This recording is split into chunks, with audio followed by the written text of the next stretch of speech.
Pelo sinal da Santa Cruz, livra-nos Deus, nosso Senhor, dos nossos inimigos. Em nome do Pai, do Filho e do Espírito Santo. Amém. Amém. Vinde, Espírito Santo, enchei os corações dos vossos fiéis e acendei neles o fogo do vosso amor. Enviai o vosso Espírito, e tudo será criado, e renovareis a face da terra. Oremos. Ó Deus, que instruíste os corações dos vossos fiéis com a luz do Espírito Santo, fazei que apreciemos retamente todas as coisas, segundo o mesmo Espírito, e gozemos sempre da sua consolação. Por Cristo, Senhor nosso. Amém. Começar dizendo que nada como um cantor para cantar, né? É verdade. Bem-vindo, irmão. 1 Pedro, capítulo 1, a partir do versículo 3 até o 9. Diz assim: Bendito seja Deus, o Pai de nosso Senhor Jesus Cristo. Em sua grande misericórdia, pela ressurreição de Jesus Cristo dentre os mortos, Ele nos fez nascer de novo, para uma esperança viva, para uma herança que não se desfaz, não se estraga, nem se altera, e que é reservada para vós nos céus. É reservada para vós nos céus. Graças à fé e pelo poder de Deus, estáis guardados para a salvação, que deve revelar-se no último tempo. Isso é fonte de alegria para vós, embora seja necessário que no momento estejais por algum tempo aflitos, por causa de várias provações. Deste modo, a qualidade da vossa fé, que tem mais valor que o ouro perecível testado no fogo, alcançará louvor, honra e glória no dia da revelação de Jesus Cristo. Presta bem atenção nessas últimas palavras, dois últimos versículos, o 6 e o 7. Sem terdes visto o Senhor, vós o amais. Sem que agora o estejais vendo, porém, crendo nele, experimentais alegria inefável e gloriosa, pois obtereis a meta da vossa fé, a vossa salvação. Palavra do Senhor. Graças a Deus. Então aqui dá um resumo daquilo que a gente está vivendo, né? Nós temos o céu já que nosso Senhor já nos garantiu.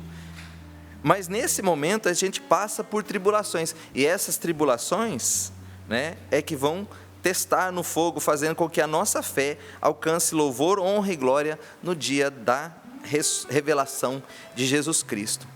Meu irmão, minha irmã, você não é um cidadão desse mundo, você é um cidadão do céu. Você é um cidadão do céu. Essa vida, ela tem como objetivo vivê-la, mas para alcançar o céu. E é interessante, né? Porque assim, às vezes a gente pergunta, várias vezes a gente vê dentro dos grupos de oração, nos retiros, dentro da igreja, quem quer ir para o céu? Todo mundo levanta a mão.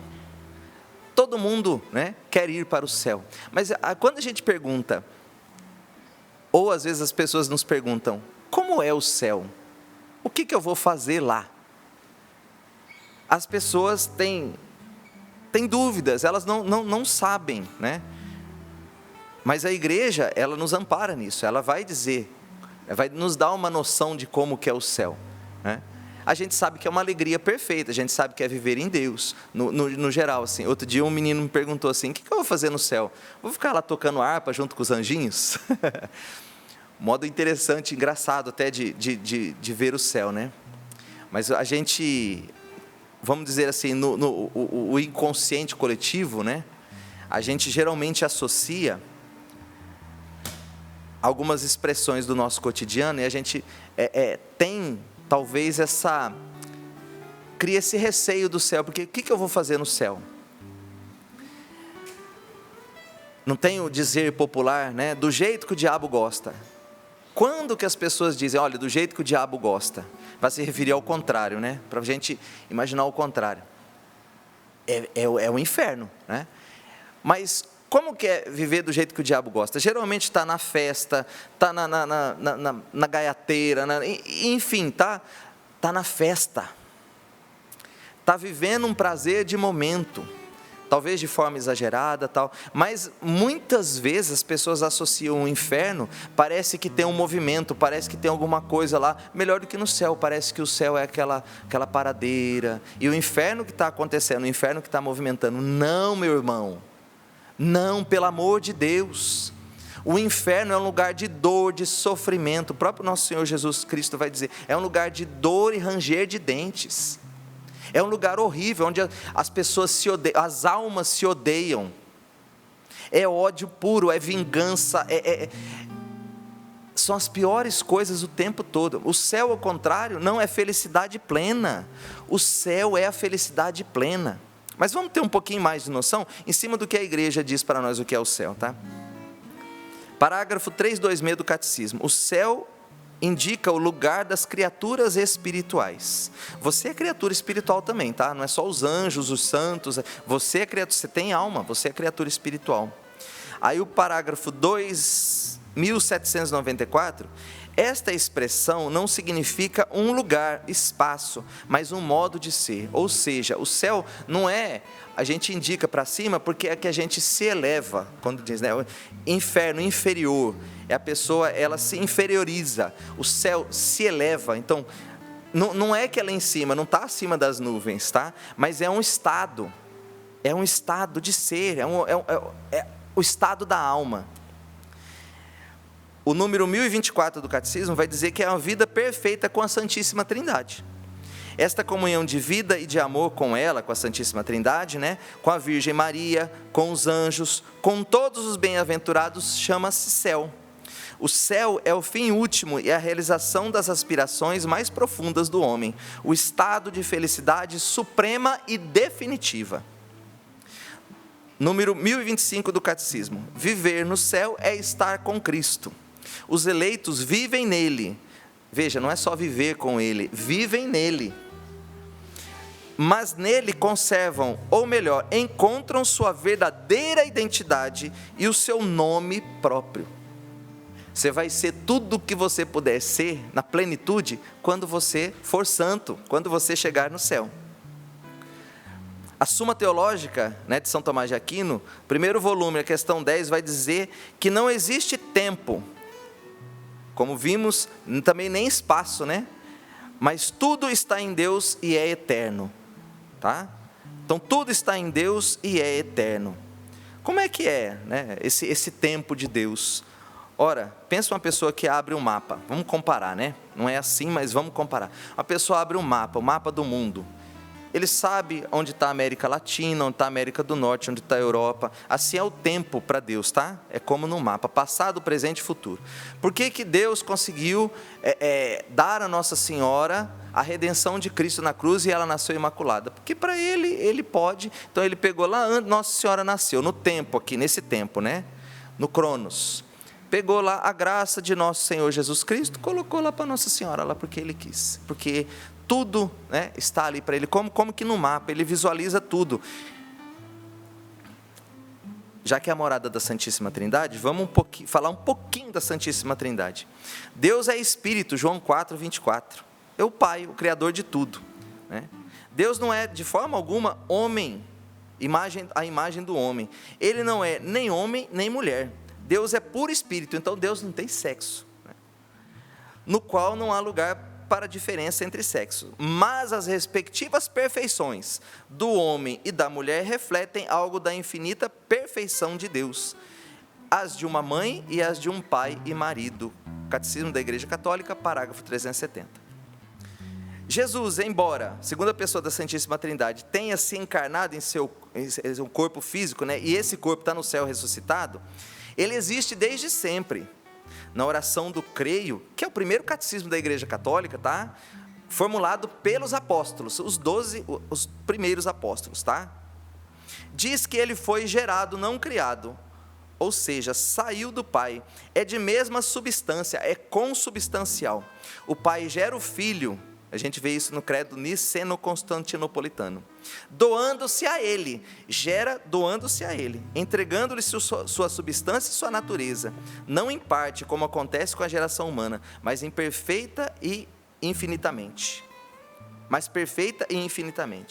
São Tomás de Aquino chama isso de processão, lá na Suma Teológica, questão 27, primeiro volume. A melhor analogia com essas processões divinas pode ser encontrada no espírito humano, no amor que temos para conosco.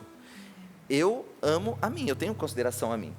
Só que eu sou uma pessoa. O amor que eu tenho dentro de mim, por mim mesmo, é algo, ainda está em mim, mas é diferente de mim.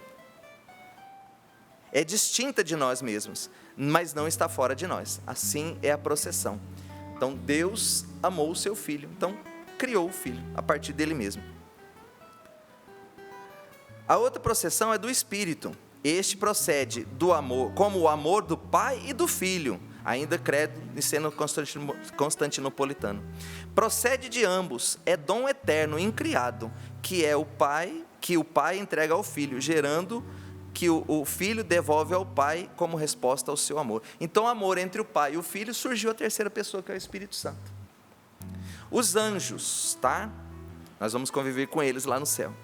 A existência de seres corporais, não existência de seres espirituais, não corporais, a Sagrada Escritura chama habitualmente de anjos. É uma verdade, parágrafo 328. Anjo é nome de ofício, não de natureza. Você quer saber o nome da natureza? É espírito, anjo é espírito. Você quer saber o nome de ofício? É anjo, é mensageiro. Então, anjo é a função dele, mas ele é espírito, tá? É espírito pelo que faz, é anjo. É espírito, tá? Pelo que faz, ele é anjo. Com todo o seu ser, os anjos são servos mensageiros de Deus.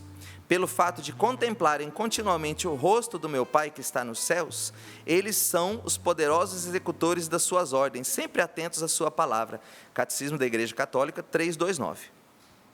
Como criaturas puramente espirituais, são dotados de inteligência e vontade. Aliás, são espíritos de quê? De conhecimento, tá? Eles bastam olhar uma realidade, eles compreendem tudo que aquela realidade é. Por quê? Porque eles são espírito de conhecimento. São criaturas pessoais e imortais. Superam em perfeição todas as criaturas visíveis. Disto dá testemunho o fulgor de sua glória. Catecismo da Igreja Católica 330. Quem são os santos? Creio na comunhão dos santos. Parágrafo 946 do nosso catecismo. Veneramos a memória dos habitantes do céu, 957 do catecismo. São os homens justificados em nome de nosso Senhor Jesus Cristo e pelo Espírito de Deus santificados. Catecismo 1695. Então, são os habitantes do céu, tá? Nós, um dia, né, se Deus quiser, nós chegaremos aqui, ó, nos santos. Seremos santos. Indo para o céu, você é santo, tá? O que nós faremos no céu? Segundo os santos doutores, São Tomás de Aquino, ele vai falar que a atividade principal é a visão intelectual e amorosa de Deus, que causa júbilo completo. Então, o que nós vamos fazer no céu?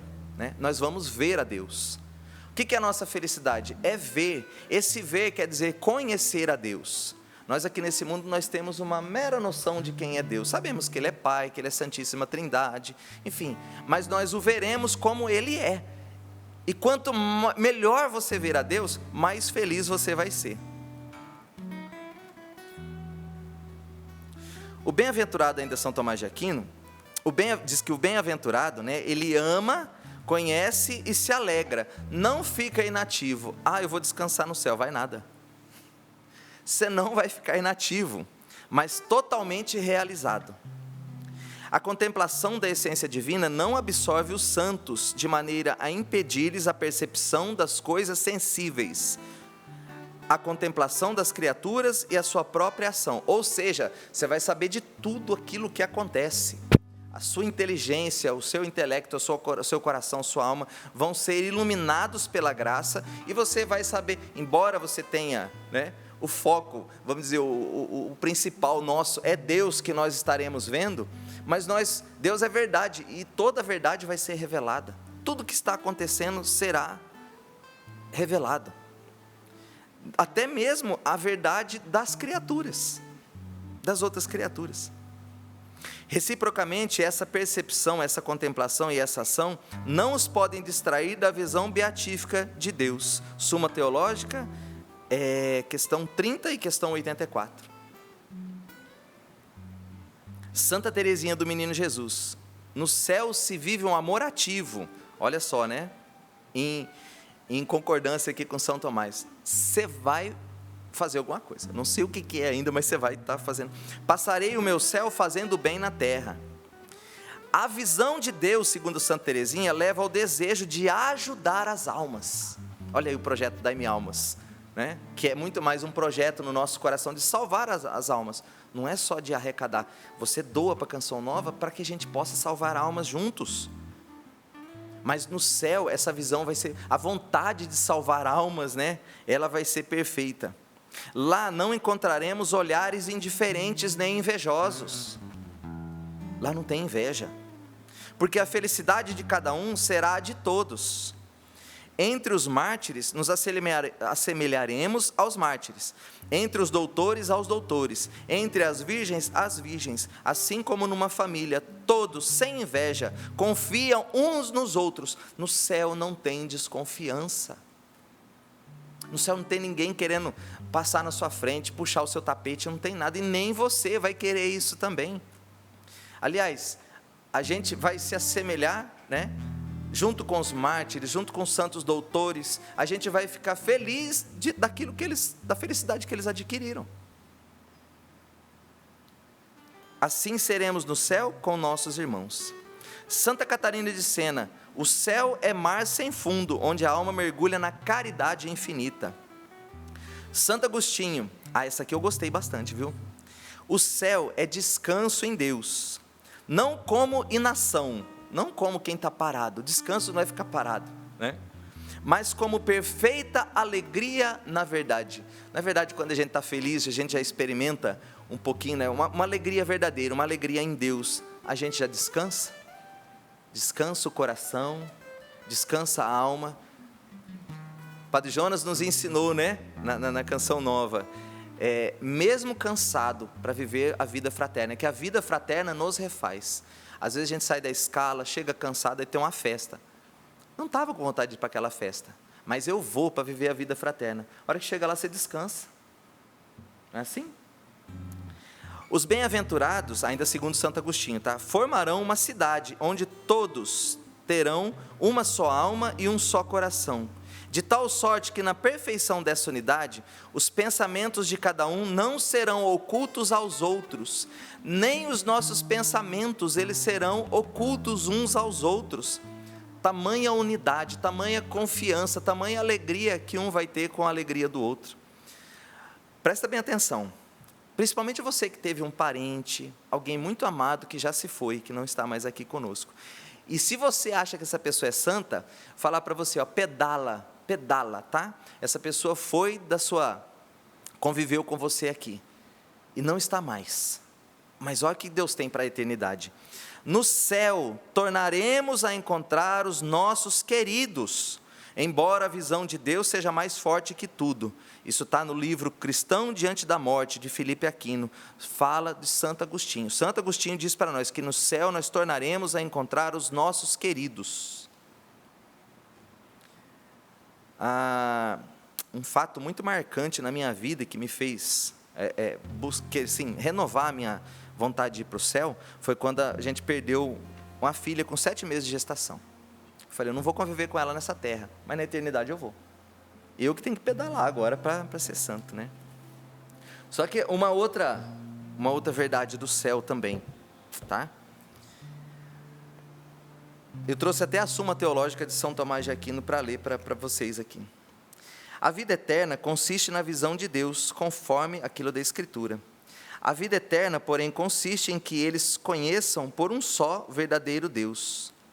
Logo, todos se veem igualmente a essência de Deus na vida eterna. Todos serão iguais, mas o apóstolo ainda diz algo ao contrário. Nós seremos iguais sim em dignidade, mas presta bem atenção. Dos que veem a essência de Deus, uns a veem mais perfeitamente que outros, o que não se dá porque haja em uns semelhança de Deus mais perfeita que em outros. Pois essa visão não há de se realizar por nenhuma semelhança, mas sim porque o intelecto de uns terá maior virtude ou faculdade para ver a Deus que de outros. Ora, a faculdade de ver a Deus não é própria ao intelecto criado, não é própria da sua natureza, da sua inteligência, dos dons que você tem, tá? Pela sua natureza mesma, mas pelo lume da glória, que o constitui numa como deiformidade, ou seja, semelhança com Deus, né? Conforme resulta do que já foi visto. Por onde o intelecto que mais participar do lume da glória, mais perfeitamente verá a Deus. Ora, desse lume mais participa quem mais caridade tem. Porque onde há maior caridade, há mais desejo, e este torna, de certo modo, quem deseja apto e preparado para receber o desejado. Logo, quem mais caridade tiver, mais perfeitamente verá a Deus e mais feliz será. Ou seja, quanto mais caridade você viver nesse mundo, melhor, mais feliz você será no céu, porque melhor você vai ver a Deus. Mas Deus vai se revelar. Deus se revela por inteiro, mas é a capacidade que nós teremos no céu de absorver esse conhecimento de Deus e essa felicidade. Aí eu preparei aqui rapidinho uma escala, vamos dizer assim, de personagens bíblicos como tipos de alma, tá? Para a gente ver onde que a gente está nesse processo de adquirir esse lume, essa faculdade de ver a Deus. Vamos dizer assim, um intelecto espiritual. O perverso ou obstinado. Eu coloquei aqui os fariseus. Eles planejam, premeditam o mal, prejudicam a muitos com suas ações. Eles vivem com raiva, em embates, e seu prazer é destruir seus oponentes. Dia e noite arquitetam como ter mais força às custas de demonstração de maldades. Agem sempre à margem da lei, à margem da moral. Não sentem remorso, pois sua razão foi corrompida. Os fariseus, eles tramaram a morte de Jesus. E não tão somente, né, quando Jesus ressuscitou, e os soldados que eles mandaram guardar, porque dizia-se que Jesus iria ressuscitar, os soldados vieram para eles dizendo que os anjos apareceram e disseram que Jesus ressuscitou. Então eles tramaram ainda pior. Então nós vamos pagar vocês, para vocês dizerem ao povo que os apóstolos roubaram o corpo. Eu falo, meu Deus do céu, que mente corrompida, que alma corrompida. Muita gente procura um milagre, né? E aquele milagre, ele é um sinal da existência de Deus. Eles tramaram a morte de Jesus. Não satisfeitos, para prevalecer aquilo que eles queriam, ainda pagaram soldados para dizer mentira para o povo, para ficar a versão deles. Então esses aqui, eles estão bem longe de Deus, eles têm que deixar essa vida. E aí a importância da gente rezar pela conversão, porque dificilmente essa mente corrompida, essa alma corrompida, ela se volta para Deus por uma tomada de consciência. Precisa o Espírito Santo ir lá e buscar de alguma forma essas pessoas aqui. Depois o vicioso ou depravado, tá? São pessoas que vivem uma desordem interior. Eles vivem uma subcondição de ser pessoa. Não querem regras para si, não têm perspectiva de vida, sem uma rotina, sem muita disciplina, sem se preocuparem muito, até com um mínimo de limpeza para com eles, né? Asseio. É uma pessoa desordenada interiormente. Eles vivem, seja por influência, eles não querem ser maus como esse aqui. O perverso obstinado, ele escolhe, ele quer ser mau, ele quis. Esse aqui não escolheu, mas o meio, a vida foi empurrando, foi colocando ele. Mas ele não tem vontade interior de falar assim, eu não quero isso para mim, de fazer uma escolha livre. Ele vive para satisfazer os seus impulsos. A felicidade está sempre no prazer de momento. Não se compromete muito com o trabalho, nem se fixam muito em qualquer valor moral. Seus relacionamentos geralmente são pautados na paixão pura, ou seja, na compensação que recebem por estar perto do outro. Aqui nessa classe eu coloquei Herodes, né, que embora todo o poder que ele tinha, ele se viu numa situação em que ele deixou-se levar, e ele conhecia a palavra. João Batista pregava para ele, ele se encantava com a palavra, mas ele não teve coragem de fazer o certo diante da pressão do meio. Sansão também, que vivia numa cultura filisteia, né?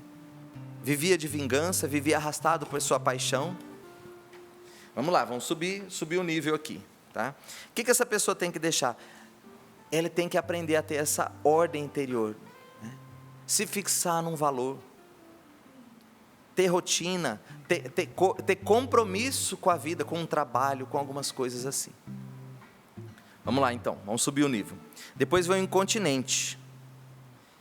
Um pouco mais acima vem aquelas pessoas que conseguem sim se comprometer com algum valor, mas ainda para satisfazer as suas necessidades imediatas. Cumpre aquilo que lhe é pedido, a sua obrigação, apenas porque é obrigação, mas para ter uma certa estabilidade nesse mundo. Ele trabalha, paga suas contas, se relaciona, estuda, mas só para manter aquele nível de conforto. Tem gente vivendo até assim, fala, eu não faço mal para ninguém, eu faço meu trabalho, cumpro com a minha obrigação, mas não vê a hora de chegar final de semana, porque ele trabalha para sustentar o confortozinho, muitas vezes, dele de final de semana. Simplesmente para isso, está bom aqui, está bom. Se puder, ele vai agir sim pela malandragem.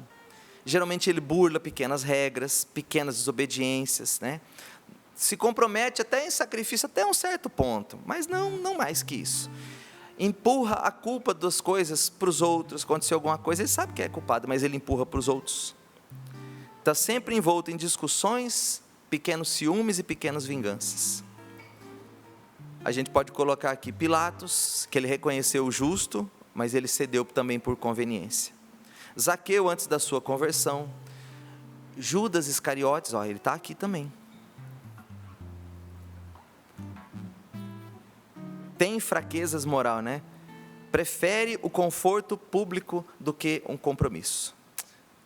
Vamos subir de nível.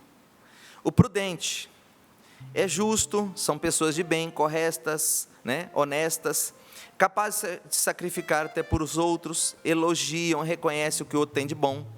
É comprometido sim com o trabalho, numa causa, com regras, com leis. Ele tem consciência de que a dignidade se faz às custas de esforço e sacrifício próprio. Até se desfaz de um apego seu, de um gosto seu, em bem do nós. Mas falta, tudo ainda isso ele faz por senso de dever, falta uma benevolência na sua vida. E geralmente quando alguém pisa no calo dele, ele não admite. Quando ele não é reconhecido, ele não admite. Ele briga nessa hora, né? Quem pode estar aqui?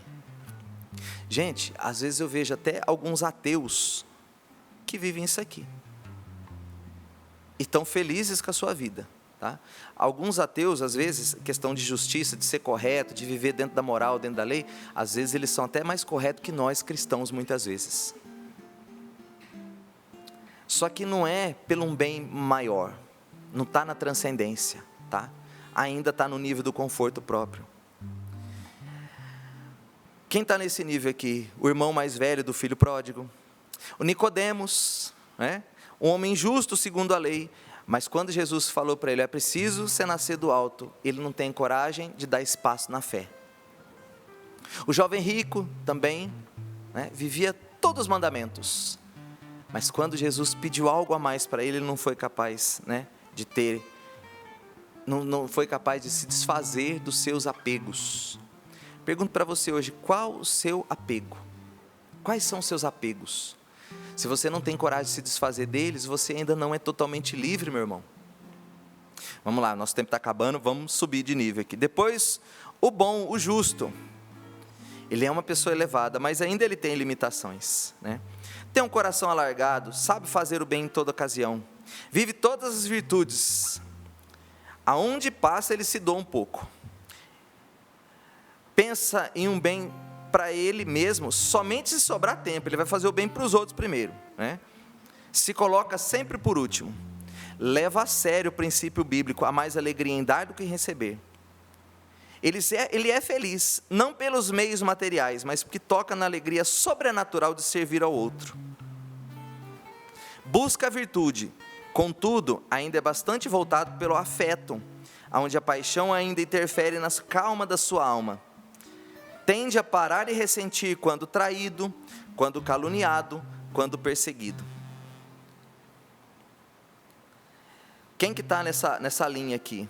Jó. Ele era fiel a Deus. E mesmo no sofrimento, né? Mas ele, principalmente no começo do livro de Jó, ele tem uma necessidade de defender fortemente a sua própria justiça. A gente vê isso na discussão com os amigos dele ali, né? De desejar se justificar diante de Deus. Meu irmão, minha irmã, você precisa deixar isso aí, de ficar se justificando diante de Deus. Questiona o motivo de seu sofrimento. Também Simão Pedro, antes da sua maturidade, né? Ele se mostra pronto, mesma hora que ele falou, eu vou morrer contigo, Jesus. Daqui a pouco ele nega Jesus. A hora que a coisa aperta, ele nega Jesus. Então falta esse tiquinho aqui ainda, né? Jó depois vai falar assim no final do seu livro, né? Eu te conhecia de ouvir dizer, mas agora meus olhos te veem. Então falta esse pouquinho. Qual é esse apego também que você tem a querer se justificar, a ficar reclamando muitas vezes? Se coloca diante de Deus, se humilha diante de Deus para alcançar esse nível mais elevado. Agora vem os magnânimos. Esses são heróis no amor. Por isso eles vivem a mais alta estirpe da humanidade. Perdoam em toda ocasião, pedem desculpas mesmo estando com a razão, apenas para estarem reconciliados. Fazem o bem a quem lhes faz mal, desejam o bem mesmo aos seus inimigos. Encontram a felicidade e o sentido de suas vidas na bondade restrita. Mesmo caluniado, traído, perseguido, eles se alegram, porque sabem que estão vivendo a paciência, a tolerância, sendo prejudicados em vista de um testemunho de vida. Eles sabem que eles estão se unindo a nosso Senhor Jesus Cristo. Quem que está nessa classe aqui? José, Maria, Estevão, né, lá no Atos dos Apóstolos. Perde a vida pela verdade. Perdeu a vida pela verdade. Não buscam a própria glória, mas buscam a glória de Deus. Para todos esses aqui, Deus tem de misericórdia e Ele quer alcançar a todos, mesmo o magnânimo, para melhorar ainda aquilo que já é bom. Onde eu e você nos encaixamos nessa lista das qualidades da alma. O que eu preciso deixar hoje? Nós estamos num tempo de quaresma, tempo propício da gente se rever. O que eu ainda estou apegado? Qual humilhação que eu ainda não aceito? Então que nosso Senhor Jesus Cristo, através do Teu Espírito Santo, nos faça ver a nossa verdade, olhar para o nosso coração e ver a verdade da nossa alma. Porque eu e você, nós queremos nos configurar a Ele para alcançarmos o céu. O céu é nossa meta. O céu é nossa morada eterna. O céu é nossa casa. Você é um cidadão do céu. Você é um cidadão do céu. Amém, meus irmãos?